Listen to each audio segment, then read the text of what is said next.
Shalom at maligayang pagbabalik sa Israel kasama si Aline. Ngayon, mas lalo nating kikilalanin ang isa sa 12 tribo ng Israel, ang tribo ng Levi. Makikilala natin ang kanilang mga tradisyon at gawain mula pa noong panahon ng Biblia hanggang sa kasalukuyan. At makikibahagi tayo sa isang natatanging kaganapan sa buong mundo na nagtitipon ng libu-libong mga inapo ng tribo ng Levi. Literal nating makikita kung sino sila hanggang sa kasalukuyan. Kaya, kung handa na kayo, magsimula na tayo. Nandito na tayo ngayon sa tabi ng tarangkahan ng Damasco at papasok tayo ng sabay-sabay sa lumang lungsod ng Jerusalem, kung saan magaganap ang ating malaking event na yung araw. Kaya tara na!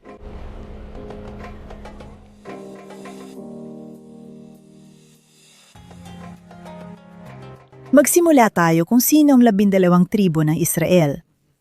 Nagsisimula ang kwento sa ating mga patriarka, Abraham, Isaac at Jacob. Magkakaroon si Jacob ng 12 anak na lalaki na makikita ang mga pangalan dito at bawat isa ay magiging pinagmula ng isang tribo.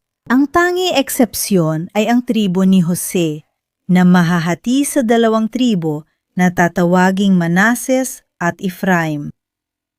Pero ngayon, mapofocus tayo sa tribo ni Levi at sa kanyang mga inapo, ang mga Levita. Si Levi ang ikatlong anak ni Jacob kay Leah, at ang mga inapo niya ay bubuo ng isang tribo na naiba sa lahat ng ibang tribo. Dahil silang pipiliin para maglingkod sa Diyos at maging mga pari para sa buong bayan ng Israel. At kapag natapos na ang pagkaalipin sa Ehipto, malamang na makakabalik ang bayan ng Israel at muling mabawi ang lupang ipinangako at ang lupa ay hahatiin sa pagitan ng 12 tribo. Ngunit ang tribo ni Levi, dahil sila ay kakaiba, ay hindi makakatanggap ng lupa bilang mana. Bakit kaya? Dahil ang mismong Biblia ang nagsasabi na ang Diyos mismo ang magiging mana nila. Ngunit hindi binigyan ni Moises ng mana ang tribo ni Levi. Ang Panginoon, Diyos ng Israel, ang kanilang mana, gaya ng sinabi na sa kanila. Sila ay tumanggap ng 6 na lungsod na nakakalat at ito ay Gula, Ramot, Beser, Kedes, Sikem at Hebron. At sila nga ay nakakalat at hindi tumanggap ng mga lupa dahil sila ang dapat gumanap ng mga tungkulin para sa Diyos, para sa lahat ng tribo ng Israel. Kaya naman, kailangan nilang mapabilang sa 12 tribo at hindi sila dapat maglaan ng oras sa pagsasaka tulad ng iba. Kaya paano sila nabubuhay? Sila ay sinusuportahan ng ikapu, gaya ng nakasulat sa mga bilang. Sasabihin mo rin sa mga Levita at sasabihin mo sa kanila, kapag tinanggap ninyo ang mga ikapu mula sa mga anak ng Israel, na ibinigay ko sa inyo bilang inyong mana. Nang lumabas ang mga tao mula sa pagkaalipin sa Ehipto, nagtayo sila ng tabernakulo na parang isang uri ng templong maaaring ilipat-lipat, at sa loob nito ay naroon ang kaba ng tipan at sa loob nito ang mga tapyas ng batas. Ang tabernakulong ito ay kasama ng Israel sa loob ng 40 taon sa disyerto at sa kanilang pagpasok sa lupang pangako. At kalaunan, itinayo rin ang templo ng Jerusalem na tumagal ng mahigit 1,000 taon. At ang mga Levita ang siyang magtatayo ng tabernakulo at ng templo, at sila rin ang magpapanatili at mag-aalaga nito. Sila rin ang magsisilbing mga tagapagbantay ng lugar, kakanta ng mga salmo, at magkakaroon din sila ng mga gawain sa labas ng templo ng Jerusalem. Halimbawa, sila ay magiging mga hukom at mga guro. At ang kabilang sa tribo ni Levi ay si Moises mismo, at lalo na ang kanyang kapatid na si Aaron. Si Aaron, siya ang napiling maging unang pari ng bayan ng Israel at kaya kilala natin siya sa Hebreo bilang Aaron HaKohen. Ang ibig sabihin ng Kohen ay ang pare. At sa Hudaismo, ang pagiging pare ay namamana. Kaya ang mga anak, mga apo sa tuhod, at iba pa ni Aaron ay magiging mga pari ng bayan. Kaya hanggang ngayon, tinatawag pa rin silang Kohen bilang mga pare. Isang mahalagang punto ay hindi si Aaron ang unang pari sa mundo.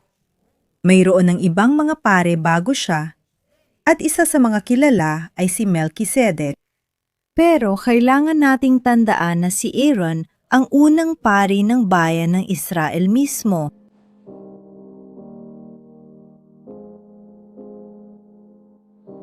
Kaya meron tayong tribo ni Levi at sa loob ng tribo ni Levi, may isang particular na pamilya na tinatawag na pamilya ng Cohen na sila ang mga tunay na pari at mga inapo ni Aaron, ang kapatid ni Moises. At sila ang gumagawa ng mga pangunahing gawain sa templo.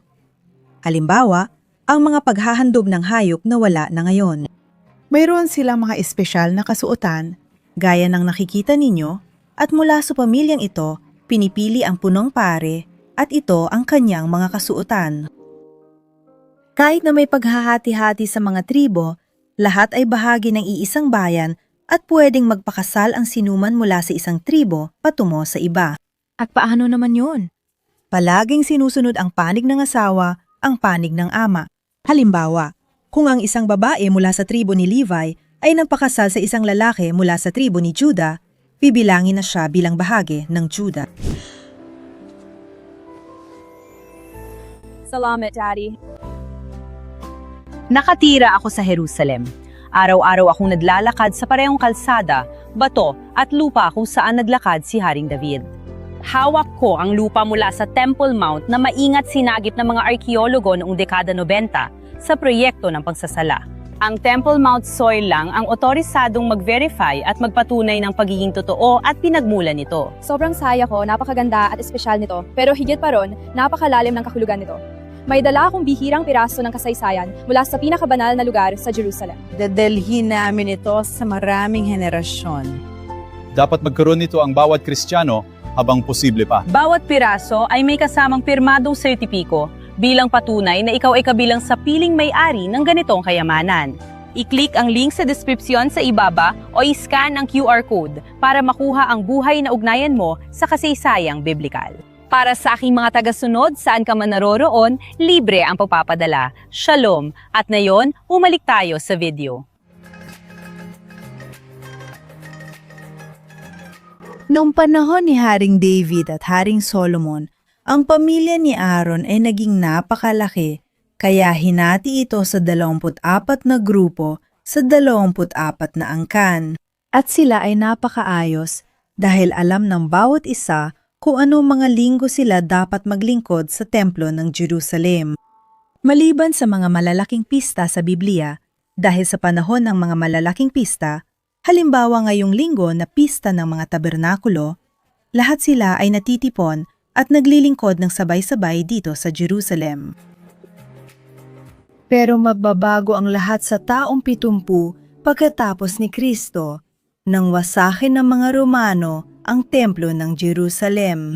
At ito ay magiging isang malaking pagkabigla at trauma para sa buong bayan ng Israel, pero lalo na para sa mga Levita at para sa mga Kohanim na mawawalan ngayon ng bahagi ng kanilang mga tungkulin, ang kanilang mga pangunahing tungkulin, pero hindi lahat.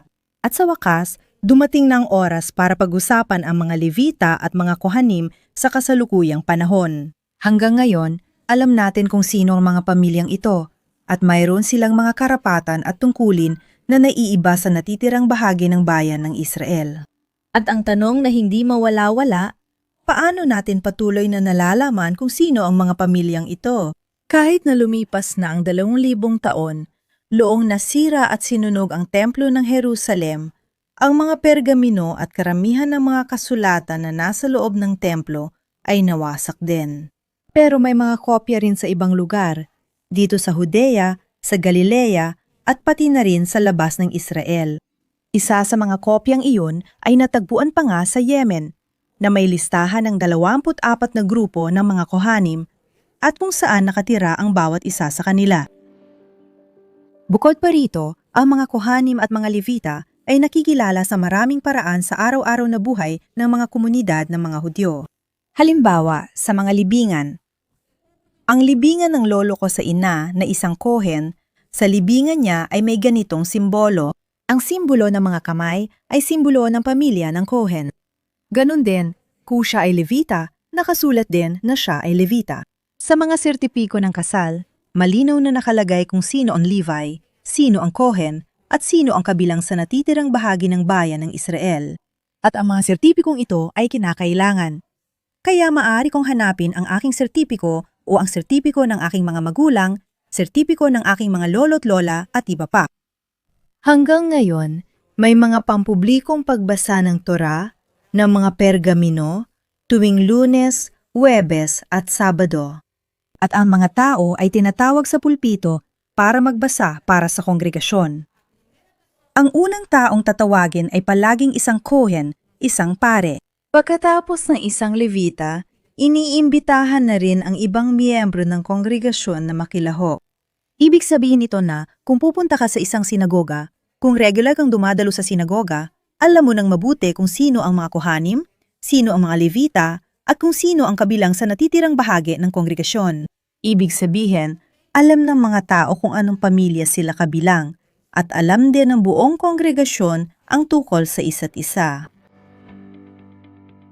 Sa ngayon, tinatayang may 600,000 Levita, kasama na siyempre ang mga kohanim. Ito ay katumbas ng 4% ng populasyon ng mga Hudyo sa mundo. At isang kamanghamanghang bagay na ginawa sa bahagi ng 600,000 tao na ito ay ang genetic testing. At dito, masusuri natin ng mas mabuti ang kanilang pinagmulan. Ngayon, kilalanin natin ng kaunti ang ilan sa mga taong ito at ang mga pananaliksik tungkol sa kanila. Ang titulo at mga tungkulin ng Kohen ay naipapasa mula sa ama papunta sa kanyang mga anak na lalaki. At sa parehong paraan, naipapasa rin ang Y chromosome. At ibig sabihin nito, mayroon tayong paraang henetiko para suriin ang pinagmula ng pamilyang ito. Isang pag-aaral ang kumuha ng DNA ng mga kohanim na nakatira sa iba't ibang bahagi ng mundo at nakita na karamihan sa kanila ay may 7 kakaibang genetic markers sa Y chromosome. At pinatutunayan ito na mayroon silang isa o higit pang mga ninuno na pareho. At gaya ng alam natin mula sa Biblia, sinasabi ng Biblia na ang ninuno nilang ito ay si Aaron, ang Kohen Aaron, ang kapatid ni Moises. At ngayon, sobrang excited at sobrang emosyonal ako dahil pupunta tayo sa Birkat HaKohanim, sa bendisyon ni Aaron, sa bendisyon ng mga pare. Naalala niyo ba na nabanggit natin na tuwing malalaking pista, gaya ng kapistahan ng mga tolda, natitipon ang mga pari sa Jerusalem? Taon-taon pa rin itong nangyayari tuwing kapistahan ng mga tolda. Libu-libong mga inapo ng mga Levita at Kohanim ang pumupunta rito sa Jerusalem. At sabay-sabay nilang gagawin ang pagbabasbas ng Aaron mula sa aklat ng mga bilang. Ang parehong panalangin na ginawa nila noon, 3,000 taon na ang nakalipas, sa unang templo ng Jerusalem at gayon din sa ikalawang templo ng Jerusalem.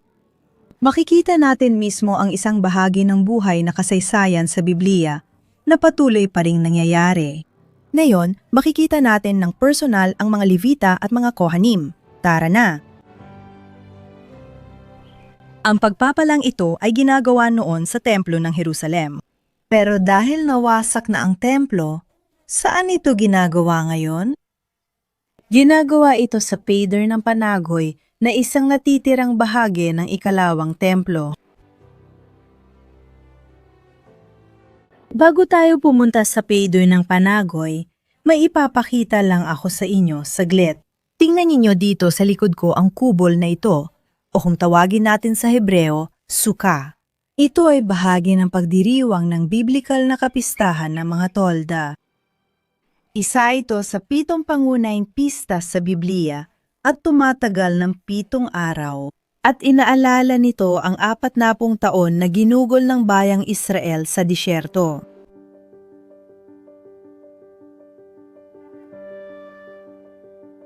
Bago ang mga panalangin, may tradisyonal na paghuhugas ng kamay.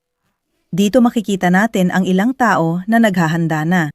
At minsan din, ang mga Levita ay pumupunta para hugasan ng mga kamay ng mga Kohanim, tulad ng ginagawa noong panahon ng mismong templo.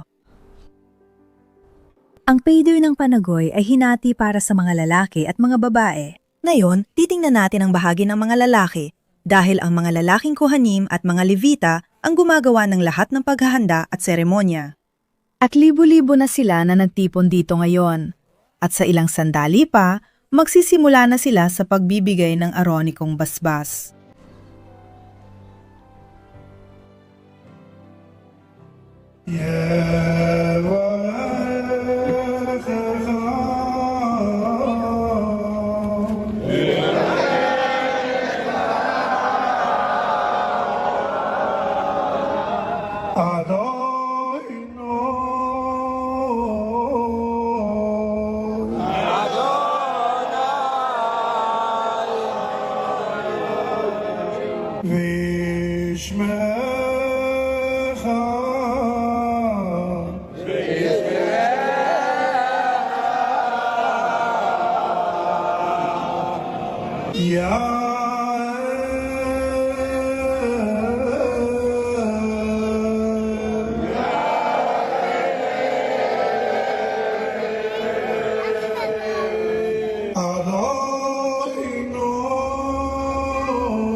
At dito sa pader ng Panaghoy, na bahagi ng Templo ng Jerusalem, gusto ko nang magpaalam sa inyo. Paalala ko lang sa inyo na mag-subscribe dito sa channel at magkikita tayo sa susunod.